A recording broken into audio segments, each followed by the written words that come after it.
Hello, I'm Paul Perrello, and welcome to the Philly Factor. Well, it goes without saying that here in Philadelphia, history is all around us. Every which way you turn, there is a link to our past. There's Independence Hall, of course, perhaps most notable historic landmark in the city of Philadelphia. There's Belmont Mansion. Here on the LaSalle campus, we have the Charles Wilson Peale House here on the campus of LaSalle University. It seems every which way we turn, we are surrounded by a historic location. But what about those buildings, homes, factories, churches, theaters, and railroad lines that we pass on a daily basis? And did you ever stop to wonder, what was behind that building? Where did that rail line go? Is it still being utilized today? A new book goes beyond the facades of some of these buildings, exploring the secret places in familiar locations such as the Metropolitan Opera House, the Divine Lorraine Hotel, and even City Hall. Joining me on this edition of the Philly Factor to discuss their new book, we have urban observers Nathaniel Popkin and Peter Woodall, and architectural photographer Joseph Elliott to discuss their new book, Philadelphia, Finding the Hidden City. As I said right before we started our program here, all three of you have done a wonderful job on this program, and I can't stop paging through it because every photograph, first of all, Joe, that you have documented and put in this book just pulls the reader further and further and further into this hidden city of Philadelphia. Thank you. Thank you. So they say beauty is in the eye of the beholder. How do you know when you see a vacant building or peer through a window of a vacant church that this, in fact, has a story to tell? Well, that's a good question. It's usually when I'm roaming around, looking, exploring, there are things that for some intuitive reason sort of feel to me like, well, there's got to be something there. There's the structure, the scale of the outside, or the detailing, and I think, well, if it's that interesting on the outside, what is it like on the inside? So, there's an attraction. Now, if you introduce the word beauty, that's another loaded. It's loaded, right? It has this kind of it connotes that, well, was the beauty, as you said, was the beauty there in the first place, or was it something I had to sort of put together to make beauty? So I think the photographs are a product of that process of trying to construct something as an image that reflects what that place is, but also reflects it in its best possible or clearest possible way. Because many times you look at places and structures and interiors, and it's endlessly fascinating anywhere you look. But if you try to take a picture of it without thinking too much, it's too busy, it's too confusing, certain parts are distracting. So part of the problem is to try to make a well-constructed picture out of these environments. And sometimes they don't look, if you would revisit that place, you'd say, well, that doesn't look like the photograph at all. Yeah. So the process of making a photograph actually transforms that place into something different than it is, but hopefully it evokes what it is. Peter and Nathaniel have been on the program before. They've been on to discuss their work with Hidden City. And we may have even talked at that time that you were thinking or contemplating about putting a book together. And this is sort of putting the cart before the horse, but when I got to the end of the book, I wanted more. So I'm thinking, like, if this doesn't have book 2, 3, and 4 already in the pipeline, you guys should be thinking about that. I'm sure you already are. So how was the process to get this concept off the drawing board table and into book form like we see here? Well, it was a process, and so it's actually a great question. We were approached by Temple University Press quite some time ago because they were interested in the work that we did at Hidden City, which was an exploration and observation of the changing built environment of Philadelphia. Mm-hmm. So, with that investigation, they wanted, what can you do with that as a book? And we talked about maybe making a guidebook, of sorts. Mm-hmm. We talked about something that would be more encyclopedia-like. with more specific information about different places. But really what this book is, I think, is a melding of the three of our minds, you know, in a way. Pete and I have been working together. We founded the Hidden City Daily, which is our web magazine, in 2011, and you know, right from then, but in the year before it as well, began a conversation about the nature of Philadelphia as a place, and its many natures and its complexities, as similar or different from other cities around the country and around the world. What are its characteristics? And we started that conversation, and it sort of evolved, and you know, we've kept refining our ideas, and at the same time we've been working with Joe because we put on a festival, and that's why we were here on your program the first time, put on a second festival in 2013 of 10 sites. That long ago. Yeah. That long ago. Of 10 sites around the city, and Joe photographed those sites as well as the sites in the 2009 Hidden City Festival. And so we had this photographic work, and we had some ideas about the city and ways of thinking about the city. And we brought them together. And one specific way we brought them together is that we think of this book as a kind of observation of Philadelphia in the present day. And now, you know, which in the present day, this city is always in tension in some ways with its past, as you said, right? I mean, it's a deeply historic place. We're always looking backwards and thinking about what was. But we're lucky enough to be living in a moment in which we're also constantly thinking about what might be for this city. And so that tension of those two things makes the situation of the city in the present day so apparent. And so from that point of view, we kind of thought, we sort of changed our thinking about the book. Joe had photographed lots of places, and we asked him to then photograph some more that show the real presence of people in the present day in those places. So the Church of the Jesu on Girard Avenue, well, there it is during convocation of St. Joseph's Prep, and all of a sudden that place is animated. The Distant Saw Works is animated by someone working there. Wayne Mills in Wayne Junction is animated by someone working there. Globe Dye Works, Joe has this remarkable photograph of the exterior, one of the only exterior shots in the photograph, and someone is walking by in the present day city in that. So we came together to think about this city. This is not a history book. Right. And it's not a book about how the city might be if it was better than it is. It's a book about thinking about what characterizes it today. If I could just jump in a little bit, I think also it's, as we talk about the contemporary people working or walking by, looking at buildings that have changed over time, we're deliberately not looking at, you know, Elfreth's Alley or Independence Hall in these colonial era places that have been sanitized essentially and sort of Disneyfied, you know, like, oh, we have reenactors, we have people in costume and blah blah blah. We're taking maybe not the opposite approach, but an entirely different approach that says these are how these places function right now, in many ways, whether they're abandoned or still working or whatever. But it's not some sort of golden view of some wonderful past. Nor are we fetishizing the loss, right? So this isn't, as we were just talking before, this is not a book of ruin porn. Right. One of the best examples of a building that was pretty much teetering on a date with the wrecking ball, but has really bounced back as a vibrant location in North Philadelphia, is the Divine Lorraine Hotel. And for years, decades, this building sat unoccupied, in ruins, a sign of a bygone era in Philadelphia. And today, it is, Peter, perhaps more vibrant than it's been in the past few decades, but even maybe during its heyday. Certainly. I mean, it's the location of the Divine Lorraine. It's just occupies such a prominent spot.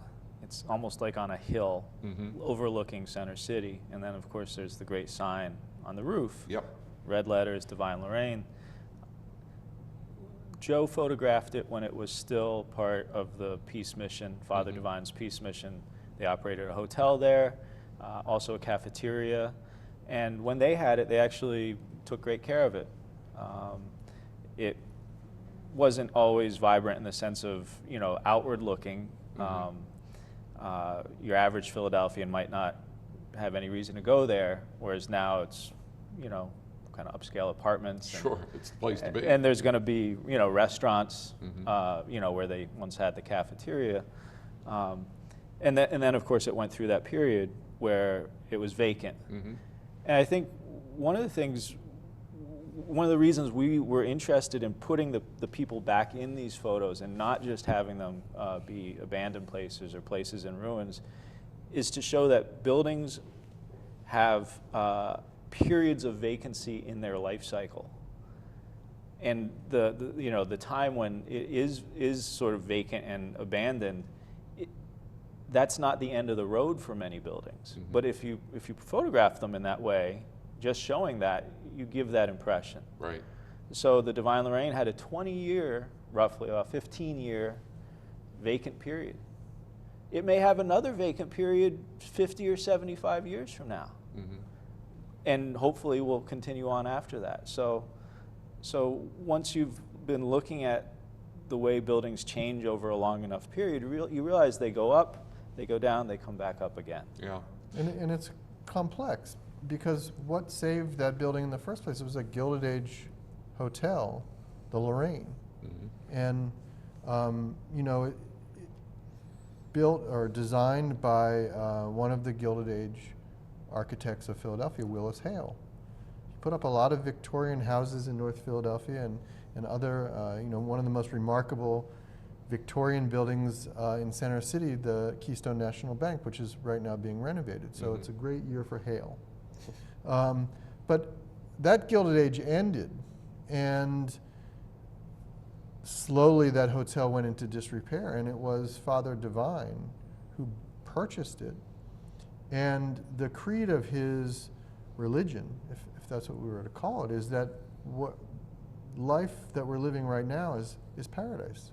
So if you have paradise, which is a Gilded Age hotel, and they owned a bunch of them, you'd better keep it preserved perfectly. And so in the robber baron mansions that they own, the other hotel like Divine Tracy in West Philadelphia, some of the other buildings along Broad Street in South Philadelphia, really these are Victorian era mansions, and they preserve them out of their own creed in a religious movement that was at the forefront of civil rights in a certain way, because they were pushing the idea of racial integration. So the story of why the Divine Lorraine makes it ultimately has a lot to do with a strange religious organization that was way ahead of its time in terms of racial dynamics in America, and had a creed about keeping things really beautiful.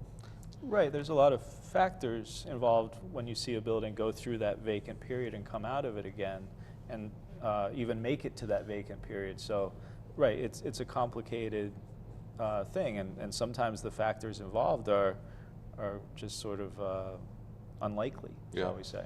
And yet you say this book is not a history book, but just to hear you talk about the Divine Lorraine makes me want to explore. Like, I never knew that there were other Divine hotels in the city of Philadelphia, West Philadelphia, South Philadelphia. Now I'm thinking, hey, I want to delve into this a little bit further. You can walk around the corner almost from the Divine Lorraine to what was called the Distant Mansion, which is another building that's still owned by the Peace Mission. It's on 16th? I believe so. 16th or 17th, yeah. Just off Girard, just south of Girard, I think. No, it's north of Girard.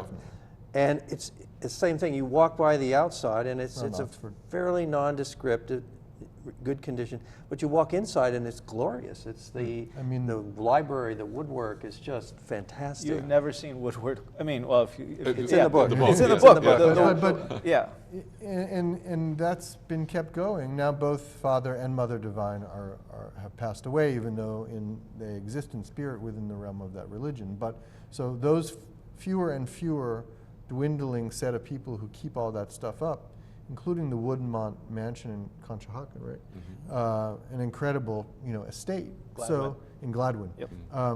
So who knows what will happen to those places. I do think that when we talk about the hidden city, we refer in large measure to a couple different things. One is places that are hidden from us on the everyday, and some of them might be hidden in plain sight, such as the Wanamaker organ. But also hidden narratives and layers, hidden layers of people who have come here and pushed themselves into the city and made their mark on the city. And oftentimes those layers get layered over by somebody else who comes and does the same thing. So there's physical things that are hidden, but there's also stories and narratives. And I think the divine story is one of those hidden narratives that you really can't quite understand what's going on here when you walk into the Divine Lorraine, unless you understand that it was the Lorraine Hotel kept alive by Father Divine. You've brought some pictures along, which we're going to show here. I'm going to have you describe some of these photos that we're going to look at. So if we can go to the first photo here, and they're all in the book. So what are these beakers, glass jars? What are these? Well, this is a good example to start with, because the approach I've taken, and I, as well as the writers, is that you don't necessarily, it's not a guidebook, it's not an architectural book with like a shot of each, like here's the overview of the exterior of the building, this is what it looks like, and maybe there's, there might be an interior view, but what you have there is just a little detail. So it's a detail that represents a bigger place. So these are the infirmary jars for holding, swabs or, thermometers, whatever they used, in the infirmary of the Diston Saw Works. Okay. So when I went to visit the Diston Saw Works, which was one of the sites of the first festival in 2009, I looked around it, and it's interesting. It's a working place, and in the book there's a picture of a man, machining a big saw blade. So it's a working place, but the man who took me around, who's an engineer there, said, "Oh, I bet you would like to see the infirmary." So he didn't show me the big shiny saw blade right away. He showed me this decrepit, abandoned space in the back, which was utterly fascinating, because you had, objects like that in like the lab coats and lockers that had been left behind when they closed that infirmary maybe 50 years ago. So that's what that picture shows. It's a detail of the infirmary. The other thing that's, I thought it was absolutely beautiful, the color, the arrangement, the shiny lids. And then if we can go back to that photo for a minute, can we flip we go back to that? back there? This is another shot of the Sawworks, but if we could, I don't know if we can get we go back to the first. there. Yep. Yeah. I shot that, I thought, oh, this is really cool. And I showed it to Ring Lardner, the guy who was the engineer. And later on, and he said, oh, good, later on he asked me, did you take that jar that's missing? Because there's a ring on that, on that tray. I said, no, that's the way it was. In fact, I don't even think I noticed it right away. It was only I looked back, wow, there's a missing jar. So then that leads this whole it gives the photograph a narrative. This whole narrative. What happened to the jar? How long has it been gone? I was going to say, it's so telling about what that space was all about, in part because if you own a saw factory, you'd better have a really great infirmary. Yeah. Yeah. But also because the Diston family were one of a set of capitalists in Philadelphia in the late 19th century and early 20th century that were, maybe we would say, capitalists with a conscience. And like John Wanamaker, like John Stetson, and they set up, really complexes of employee benefits, a place they could go to down the shore, a hospital right on site, healthcare benefits, education benefits, sports teams, all these things to develop loyalty for the employee in an age of wild fluctuations in capital and employment and everything, so that you would want to stay loyal to that place even if the work was grueling, and also, of course, to keep unions away. But there was a moment in which there were these men, and Diston was absolutely one of them, that typologized the business world of Philadelphia. It was very paternal. And that's quite a bit different from other places. Sure. In part because they were oftentimes sole proprietors. They were family owned. And so if your family owns it versus a bunch of stockholders, you're able to do some of those things where if you're pleasing shareholders all the time, as we know, that stuff kind of Yeah. goes out the window. Yeah. Joe, you mentioned that when you went there, this worker brought you into the infirmary, which has been long since abandoned. So it's not like you were intruding or trespassing somewhere you were No. not supposed to be. So are some of the other photos that we see in the book, or some of the other parts of Hidden City, do you gain access? I'll throw the question at all three of you, but do you gain access legally, legitimately, or do you just happen to lean against a gate and that gate just happens to open up? Yeah, I think in my earlier days, I might have been one of those urban explorers, you know, but I think at this point we have everything in the book we've received permission, because I feel like it's actually it's easier to do the work that way, because you know you're not always looking over your shoulder. Like who's behind me, right? Who's coming up? But it also engages the owners, the managers, whoever uses the place. You're engaged with them as you do it, and they maybe get some idea of what we're interested in, but then I found this over and over. I was just up photographing granite quarries in Vermont, these beautiful quarries, and the guys who are like producing high-tech granite for the semiconductor industry are showing me. He said, "Oh, I bet you'd really like to see the old compressors in the building that we just shut down." So even though people are interested in, in their business, they're doing whatever the modern high-tech thing is, they're also interested in their own history, and they're not ashamed. They're not like saying, "Oh, you shouldn't show that because it shows how old things are." But Particularly engineers. yeah, They're engineers, into it. Yeah, they're really interested in that kind of the same kind of thing I'm interested. So to be able to work with permission and is much better. Yeah, actually. absolutely. Yeah. We have about 5 minutes left of the program. Can we bring up another photo or two just to see what other? And the book, as I said, is absolutely fascinating with all these pictures. Yeah, you want to talk? Sure. This is so if you're driving up north on I-95, if you look to your left, I guess it's Holmesburg in the neighbor. This is Holmesburg Prison. Wow. And you'll see these what you see from the highway is the guard towers. Yeah.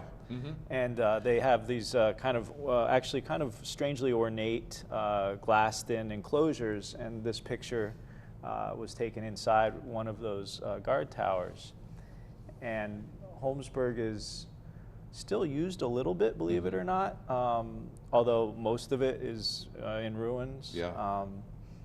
There's a picture that I really love, and we chose this one because you see these massive gates with these fancy locking mechanisms, and then you see someone's actually just wrapped a piece of chain link around it,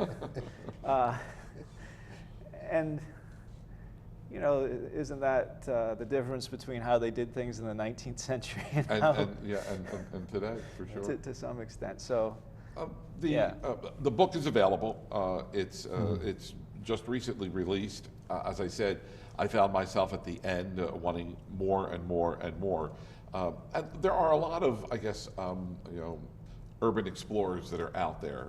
Maybe it's your neighborhood. Maybe it's a building that has sat vacant at the end of the street or the road, and everyone peers into the window from time to time. What I guess this is not a history book. It's really a snapshot of Philadelphia, an environment surrounding the city. We often think of downtown Philadelphia and where the cradle of our nation is, Independence Hall. But you've given us a pretty much a cross section of places that we pass on a daily basis and pay little or no attention to, and then a book like this comes along and it's an eye-opening experience for us to say, I didn't know that existed. Yeah. Even some places like City Hall, which is the seat of our government, you've taken us into some of the depths of the building. The structure of the tower. You use the word cross-section. I think we might also add the concept of archaeology, in the sense that archaeologists are digging down like through layers and cataloging what they're finding all through that. So I think that's a pretty good analogy to the way we're approaching this. And Also, if I want to go further with that, the archaeologist usually starts with, like what, a 3 by 3 foot Yeah. space and works down. It's not the whole space. It's like a very careful Sure. examination of a small piece. And I think, as you say, we could do a lot more. We're talking about, Yeah. doing another, another volume. Well, the book is just out. What has been the reaction to the book so far? It's been tremendous. Yeah. We've had maybe 4 or 5 readings, standing room only. Yeah. In some cases. We had a first printing of the book, it's sold out. Second printing is coming. Good. So, especially for a regional book, local interest book, that usually doesn't happen. So we're just thrilled with the response so far.